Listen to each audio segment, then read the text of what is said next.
way out onto the Rift right now as they run out of the Summoner's platform. We'll see how they decide to start off this best of 5, and Team Liquid is immediately going into enemy territory. Yep, going for the invade here because they have the Braum, one of the strongest level 1 players in the game. With the Q, he can shove them off. Meanwhile, as you see on the minimap, there was a counter invade from Invictus Gaming. Xsmithy saw them path in, and they're getting vision on the Team Liquid red buff.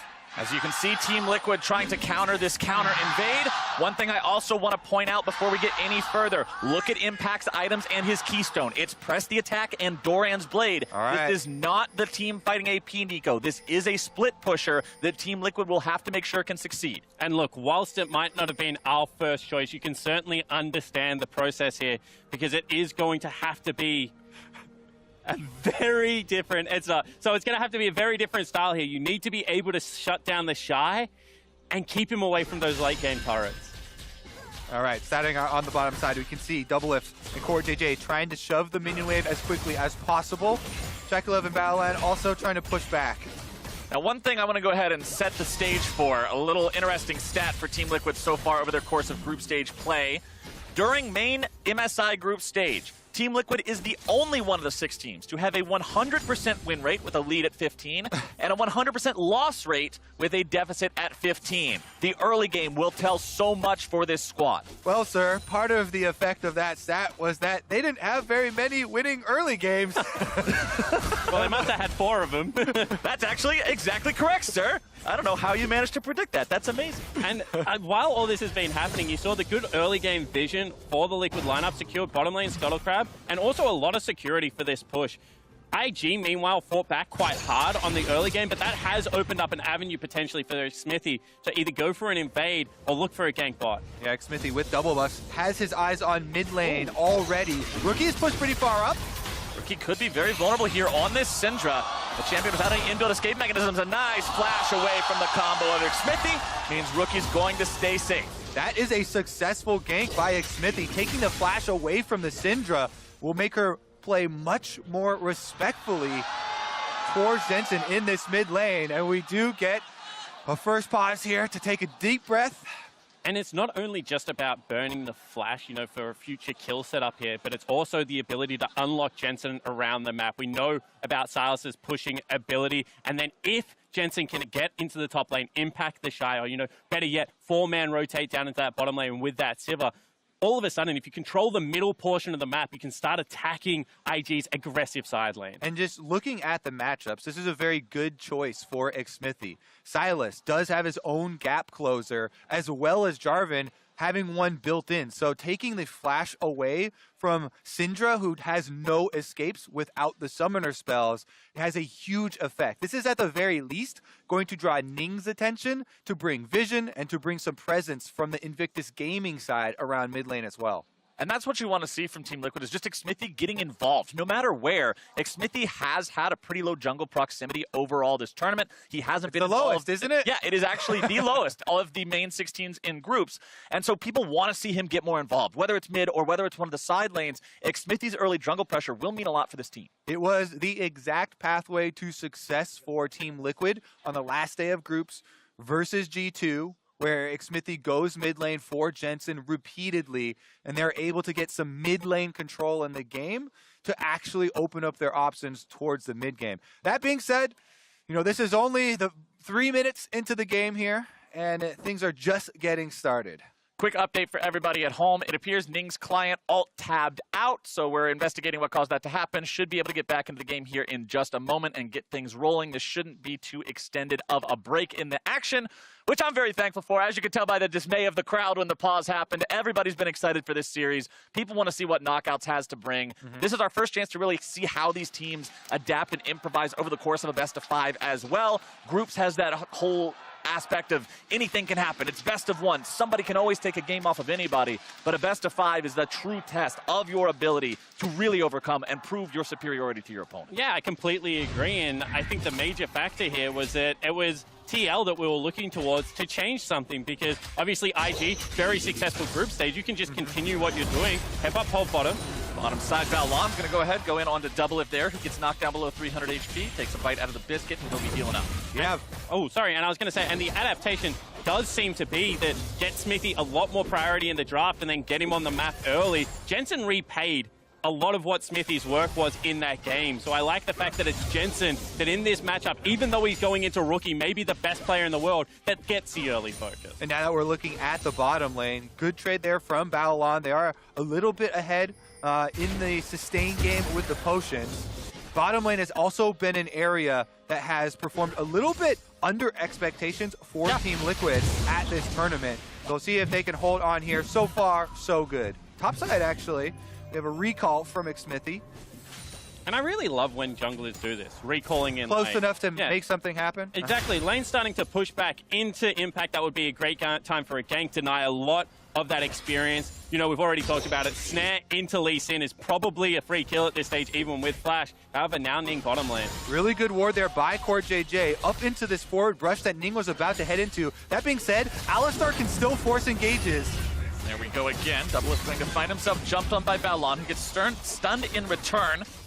Plenty of damage being put down onto the Invictus Gaming bottom side, but as Ning walks into the brush, the ward will spot him out, and Team Liquid will not go any further forward. And I loved how CoreJJ played that. He played off Doublelift. Doublelift doesn't try and spell shield the headbutt pole. That does not work. Instead, now mid lane again. Jensen not quite finding these stuns with Sylas means he can't get the lockdown onto Rookie that he needs to really make these ganks sing. And Ning's still just waiting in that brush. Smithy knows exactly where he is right now. Interested that he didn't try and get a third person down in this lane. Maybe wave too big.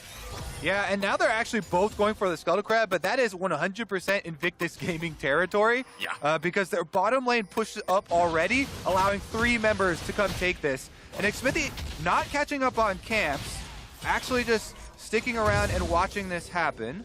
Yeah, there's no way for Xmithy to ever even dream of contesting that. Not against an Alistar and Kai'Sa coming up there right with the Lee Sin. Yeah, I think with the communication there, you should know definitely that the bottom lane, pushing up the wave should have full autonomy from the Invictus Gaming side to go help out with that.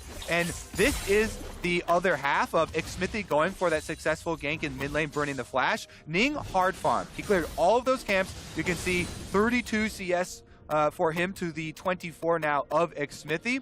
And then he did waste a bit of time down there on the ward trying to camp bottom. And whilst Lee Sin is known for this early game pressure, he is a jungler that spikes very hard at level 6 and is a great warrior enchantment as well, so there's nothing wrong with hard farming. With the W start, he also clears really, really quickly at the moment and quite healthily, so can repel a lot of counter invades. So not much Smithy can do to really pressure Ning right now. However, would have liked to seen all that time that Ning wasted bottom lane utilized for Xmithy to go back to farming. And as we hit level 6 for the solo laners and take a look at the state of the teleports, everybody who has one has used it now after going back to base for the first time and shopping up. So with ultimates online, with those teleports down, this is a good time for junglers to get involved in the solo lanes. And now we're going to see a 2v2 here in the mid lane. Rookie could be in some trouble, going to be dodging away from the stun here yet again. Jensen taken very low.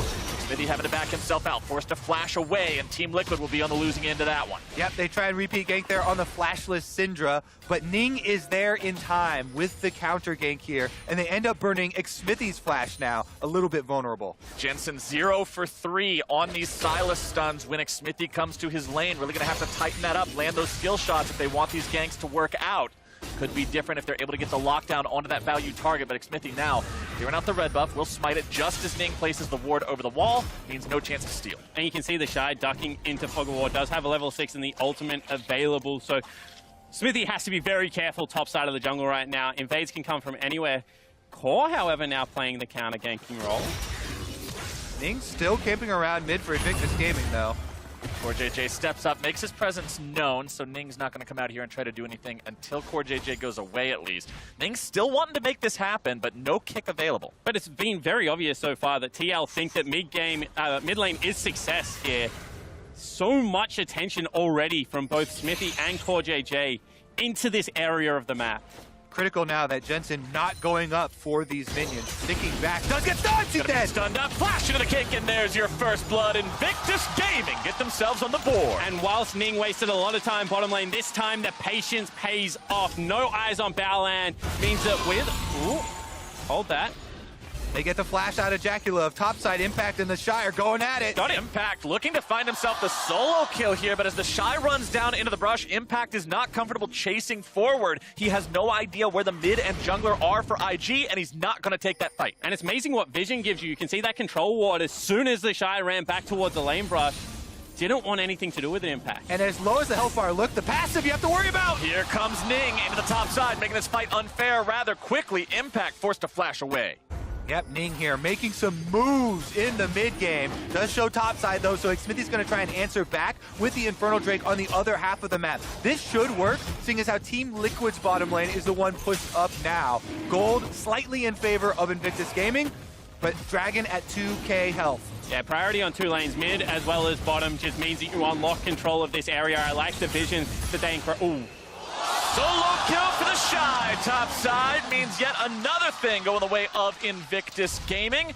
That's Summoner spell expended for it. He did have to use the flash, but getting the kill, especially against a Nico that's on hit, that's going to be split pushing, is so worth. Yep, 2 kills for the 2 solo lanes now, with Ning and Bao Lan both visiting. Smithy going to continue to try and punish for the top side focus that did cost Impact his flash and his life by stealing away this red buff. So take another look at it. Because the flash was burned earlier from Impact by Ning, the Shy goes in, knows he's going to be able to get that root, follows it up with the Q. Yeah, very simple kill coming in there for the Shy. However, I do like the fact that while Smithy didn't head top to try and ward that off, did get a big objective in the Infernal and the red buff on the opposite side of the map. So you have to say this early game, whilst that solo kill is a little bit ugly, is very good so far for Team Liquid. Would say from the side of Invictus Gaming, and as far as their game plan though, getting the early money onto the Rise to fund the mana